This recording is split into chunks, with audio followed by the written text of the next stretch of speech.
Hello and welcome, my erudite friends, to another edition of MonteCristo's Power Rankings, the Thinking Fans Power Rankings. Thank you for your patience. Now I'm back in my library, and you can join me for this week's edition right before the Atlanta homestand. So without further ado, we will be discussing our 20th team. Of course, the Washington Justice. Washington. Here they come at the bottom of the rankings. It is going to be tough, especially after a loss to the Houston Outlaws. They did at least play a fairly close game against the London Spitfire, but at the same time, London really hasn't been looking too great recently, and they played a close match with the London Spitfire the last time they played them as well, and it seems like both teams kind of bring out the worst in each other. They have been very uncoordinated, especially when it comes to their attack rounds, sometimes on assault or point defenses on assault or hybrid. They have a decent ult economy, and that seems to be their main strength right now, is when they have some time to plan their defenses and talk in between attacks. They can have a pretty good ult economy overall, but when they're on attack, they really can't punch through. They can't do things on the fly very well. It's only with that downtime when they have a little bit of a chance to chat things over that they look halfway decent. So, number 19, moving up one slot from our last power rankings, is going to be the Florida Mayhem. And of course, this is mostly because of that big upset win that they had over the Houston Outlaws. However, they came back the next week, debuted many of their new players. We got to see players like Gargoyle and DPI and Rain in the mix against the Guangzhou Spark, a match that we expected them to lose.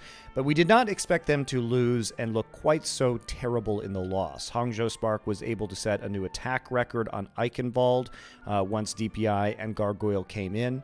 Obviously, you shouldn't read too much into this. Florida Mayhem have a 12-player roster now. They're going to be doing a lot of experimentation. And the point isn't really to win matches. It's mostly to figure out which are the players they want to keep and develop over the course of the off-season and heading into the 2020 Overwatch League season. So if you're a Florida fan, expect losses. They'll probably move back down to number 20 by virtue of not having a lot of coordination. The last time we saw the complete old roster together, ever since they made the All-Korean change, they ended up with an upset win. So maybe that's the potential of this team. They'll probably be even better once they have a little bit of time to gel and their new coaches are able to really get into this team and make some effective changes. But in the short term, probably going to be moving back down. Number 18 is the Toronto Defiant, down 2 spots from last time. This is another team, like the Florida Mayhem, that is going to be doing a lot of experimentation. We keep seeing more Western players added to this roster.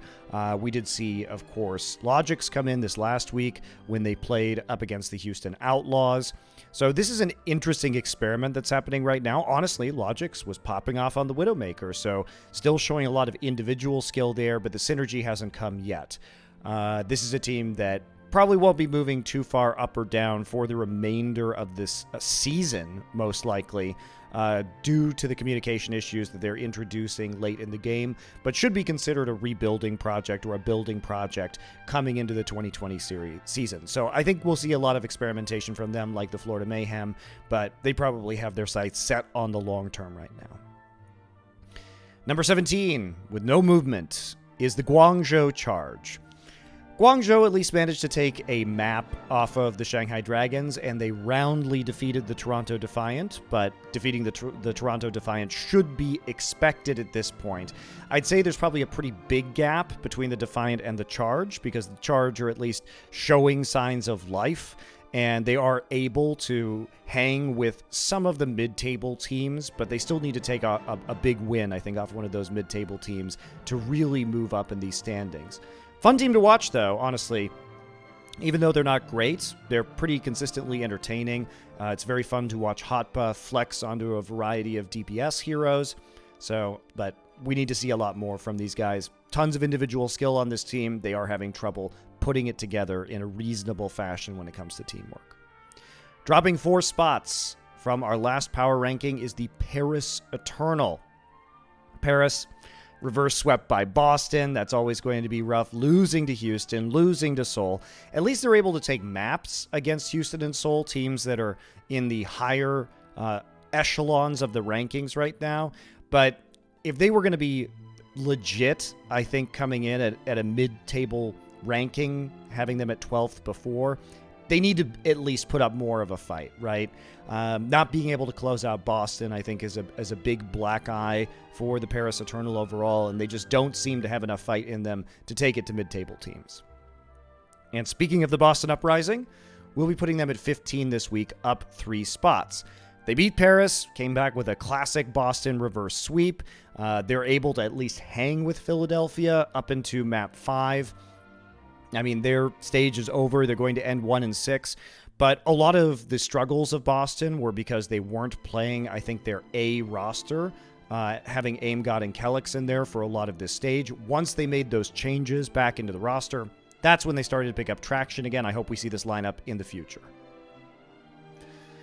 At number 14 is the Dallas Fuel, down a spot. Dallas needed to show us something. They've been playing Trill, they've been playing Harry Hook. They got expectedly smashed by the Hangzhou Spark, but we didn't expect another dominating performance by the Chengdu Hunters against them. The redeeming quality, and I think the bright light for Dallas fans, was they had a very competitive match up against the NYXL. And from a coaching perspective, I love the fact that Dallas was punishing NYXL's strategy of playing Saebyeolbi and not having Meko, meaning that they don't have a top-tier diva in the lineup. And that meant that New York had to put Libero on diva when Dallas started having some fun compositions, putting Taimu in on the Widowmaker, having Zachary play attack Junkrat. So a lot of spam compositions, long-range compositions that force NYXL to play diva on players that are not great diva players. So I love the game plan coming in, and I would be over the moon to see more of that from Dallas Fuel in the future. NYXL, still a good enough team to make the tactical adaptations they needed to over the course of the series to come back and take the 3-2 victory. But that is a big bright spot, I think, for Dallas Fuel, and means they could be headed back up the rankings. Dropping 2 spots are the Atlanta Reign. In our last power rankings, we talked about how Atlanta had an extremely difficult schedule, but this was the time that we needed to see something from the Atlanta Reign.